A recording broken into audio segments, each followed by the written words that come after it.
साथीहरु आज चाहिँ म चाहिँ यहाँनिर मकै भुट्न आँटेको हैन चुलामा।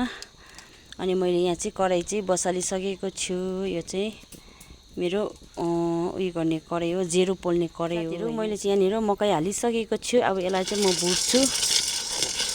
यसलाई चाहिँ यसरी भुट्नु पर्ने हुन्छ हो। तर मकै भुट्ने चाहिँ अर्कै हुन्छ, तर त्यो चाहिँ हाम्रोमा छैन हो। हामी चाहिँ यस्तोमै यसरी भुट्छ हो। अनि साथीहरु अब मकै त हैन खानु मन पर्छ नि, के गर्नु, तर मकैहरु त रहँदैन त, सबै बाँदरले खाइदिइहाल्छ हैन। मेरो चाहिँ अस्ति अलिअलि मकै रहेको थियो हैन, त्यो चाहिँ मैले सम्हालेर राखेको थिएँ नि त। अनि साथीहरु यी मकै चाहिँ अब पुरा फुल उठ्नु थाल्यो हैन। यसलाई चाहिँ अब यसरी छोप्नु पर्यो।